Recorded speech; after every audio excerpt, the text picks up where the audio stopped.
Yes, please. We have everything set up for you.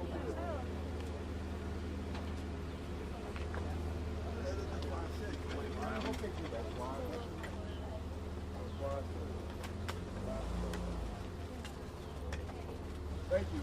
I obviously, hold on, folks. I obviously, as I said, didn't wear the right foot here.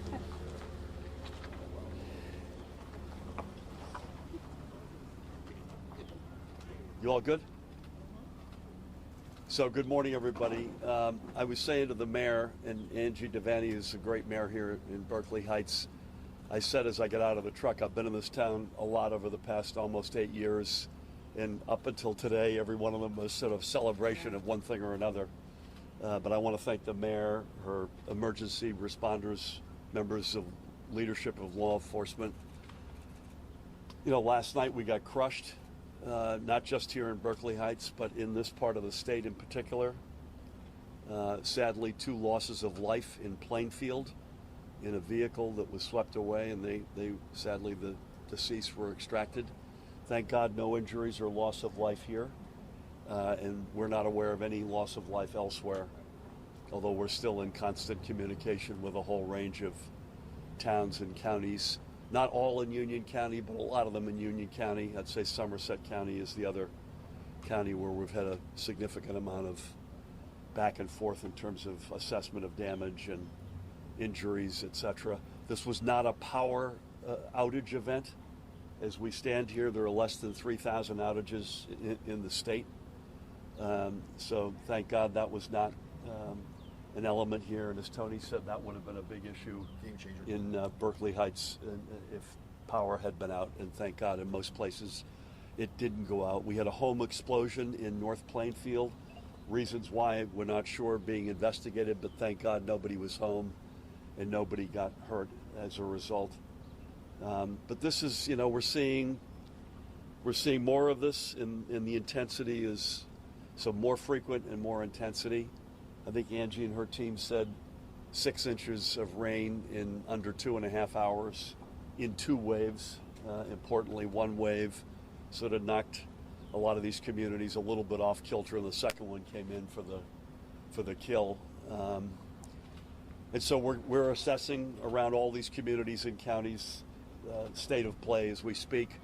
More weather likely. You know, we're in one of these patterns right now, hot, humid, late afternoon, early evening thunderstorms. It doesn't feel, as I stand here now, as though tonight, tomorrow, Thursday will be in the same level of intensity that we saw last night, but you never say never. The White House has been in touch this morning, which is a good sign, and we will be assessing, led by Dan Kelly, who's been on the clock since Superstorm Sandy, well before my time. We'll be working with counties and communities to assess level of damage. We're always trying to figure out whether or not we meet certain federal thresholds. It's far too early to tell. But this clearly was a significant weather event, and we'll keep folks posted. Again, the best way to sort of log in if you've got damages is to go through the community. The communities will in turn go through the county, and we will in turn work with the counties in terms of assessing that total. There's also small business SBA potential relief for small businesses, which is another avenue that we've pursued in the past. Again, too early to tell whether or not we hit any of those bogeys, but we will be all over this as we have been in prior storms. Angie, anything you want to say? Just want to thank you, Governor, and your team for reaching out immediately last night as we were sort of going through difficult times. I want to thank my police department and my OEM staff for keeping on top of it. I don't think any of them have had any sleep. I don't know if you've had any sleep, I've had Governor. more sleep than they have, but yeah. So I just want to thank you and your team. Thank you, Angie. I appreciate that, and it's always great to be here. I'm looking forward to coming back for a happier Yes. occasion soon. Anything that folks have? I think we'll stay on topic. What's Can you offer some details about the deaths in Plainfield, please? I don't, Tracy. Other than they were in a submerged automobile, and their remains were extracted at some point overnight or early first thing this morning. Age, I don't have age here. I'm sorry. What roadway? Do we know, Dan or Rob? It wasn't No, it was Plainfield proper. Right. We'll, we don't, but we'll come back to you with anything we can get. Was it on a main roadway or a side street? Was it Cedarbrook Park? Cedarbrook Park. Governor, 1 week ago at the beginning of July, there were 2 people dead on Plainfield. Right now, 2. What we are expecting, because the summer is still going, especially in this area. Listen, I was on with Mayor Mapp this morning, lamenting that very fact. They lost 3 folks in the storm on July 3rd, and lost another 2 folks last evening. We're in one of these. We're not unique, but we're in one of these sort of high humidity, high temperature, high storm intensity patterns right now that we've been in before. But it feels like events like last night, again, not just in New Jersey, but as a general matter, are coming more frequently with more intensity. So I would just say that, therefore, everybody needs to stay alert. We're in one of those patterns right now, and we can't take anything for granted. Particularly, I said to Angie, water has killed more people in my time as governor than any other sort of weather event. Power outages, tornadoes, snowstorms. For whatever reason, water, and we don't know the circumstances in Plainfield from last night, so this comment is not directed at that, but as a general matter, this feels like there's a human nature that I could beat water. I know I can't beat a tornado. I know I shouldn't touch a down power line, but my vehicle can make it through water, or I can stay in my house, and people have paid with their lives over the time we're going. Change on the infrastructure in the future for all this? I mean, we've got to we're getting, I've said this ad nauseum, we, New Jersey, we, America, we, the globe, we're getting dragged by climate. Our preferred position would be to get out ahead of it, which we've done a lot over the years to, fortify infrastructure. And by the way, as we speak, and as of this morning, there was only 1 track line in the entire system of NJ Transit that's down on the coastline. That'll be back up this afternoon. So our infrastructure investments and hardening of those assets have paid off. Power outages are lower today than if you had the same event 7 or 8 years ago. But when you're talking about loss of life, you got to bat 1,000, and we have not. Governor, in the past you talked about doing preemptive state of emergencies. It seemed like last night the state of emergency was announced after it was declared and after rain started falling. Can you talk about the timeline?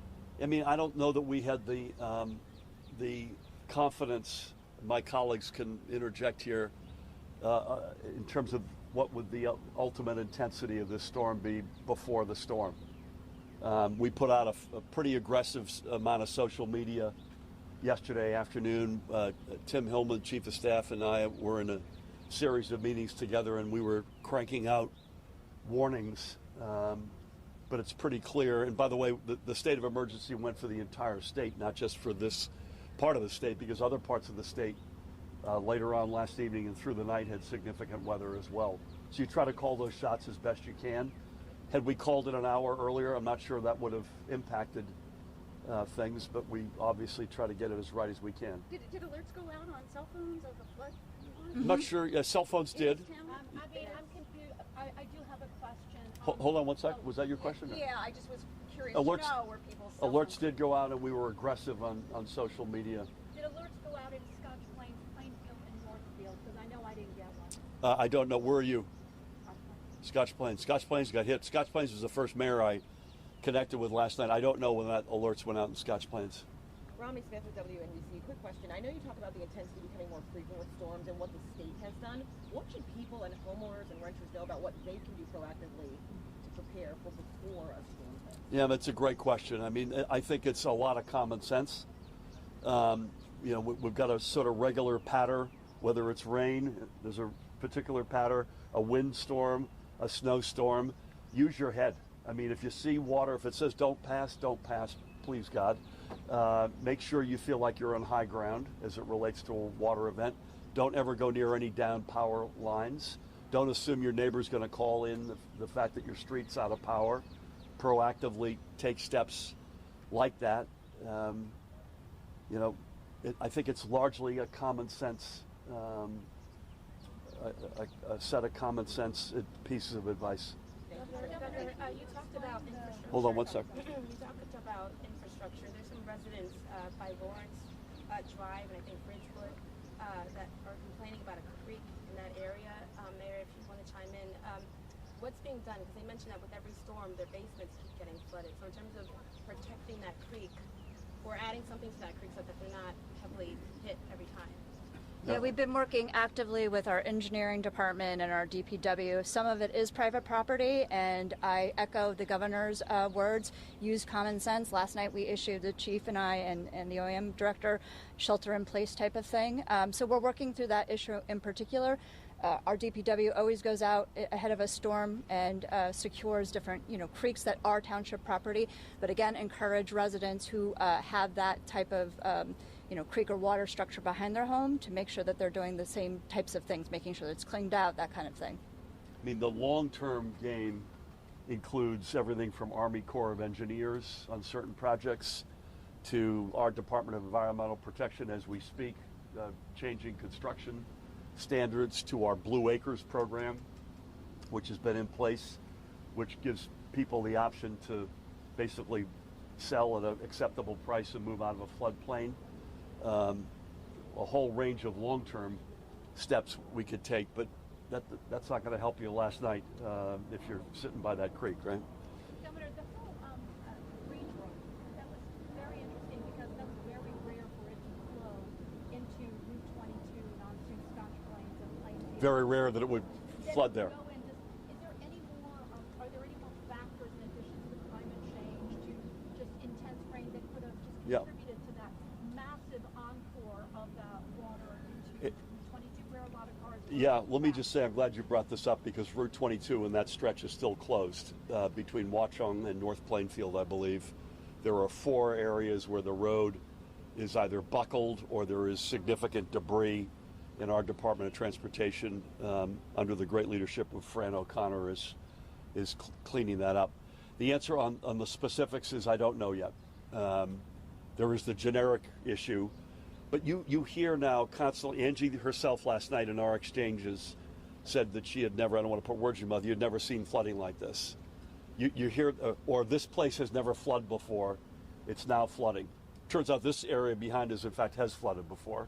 But there are, anecdotally, a lot of reports, as you just asked about Route 22 and that stretch, which may have seen water in the past, but not nearly like we saw last night. And that's the new reality. And we're getting dragged by this. And as proud as I am of a lot of steps we've taken in both short-term and long-term steps, Mother Nature calls the shots here at the moment, and we're all getting dragged by this. I think we're going to have to break here, if that's okay. One last question. The coastal erosion rules approved yesterday, they gave concessions to some builders, to developers. Can you talk a little bit about that and how that comports with what happened just hours later? I think that goes live next Monday, so it's not technically yesterday. I think we were out doing stakeholdering yesterday. Is that right? Listen, this is one of these things where you're trying to compromise. We have more people living in the state than ever before. We're a hot state, not literally in this case, but figuratively. Berkeley Heights is a hot community. It's a quintessentially hot community. We have more people employed than ever before, more businesses in operation than ever before. So you're trying to balance that on the one hand. We want to continue to attract companies and families and people to come here with, we're the most densely populated state in America, and we got to make sure that we're getting that as right as we can as well. And what you're seeing is these rules are playing out or a compromise to get both to continue to attract folks to the Garden State, but to do it in an environmentally responsible way. Governor, are you going anywhere else, sir, with other damage? I'm going up, ironically, to kick off what we're calling the Greenway in Newark, which is going to be a 9-mile stretch of old railroad track that will connect 8 communities from Montclair to Jersey City. That is intended to be a happy moment, but we'll have press availability there as well, and we're still assessing the damages in a variety of communities, so to be determined. Thank you all, and most importantly, Angie, to you and your extraordinary team. Thank you. Thank you, Governor. You guys good?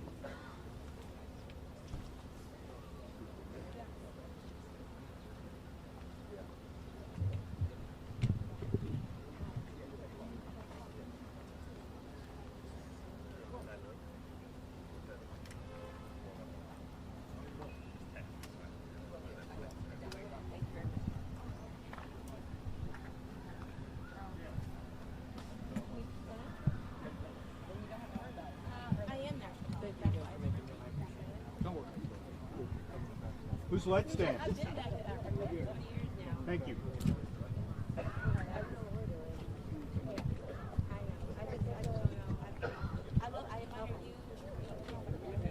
Yo. Ahí está. Que tengo una acá arriba encima. Ese mismo es.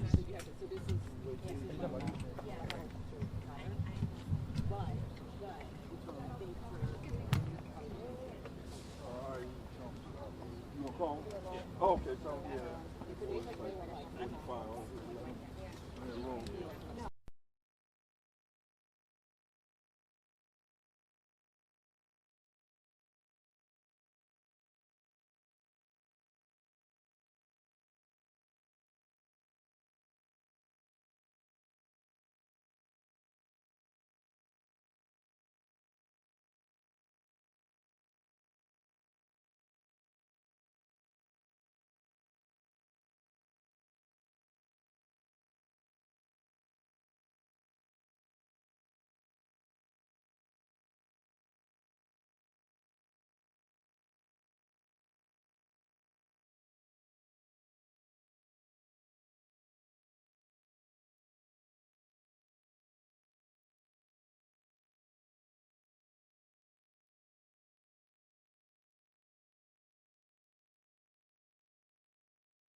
stand.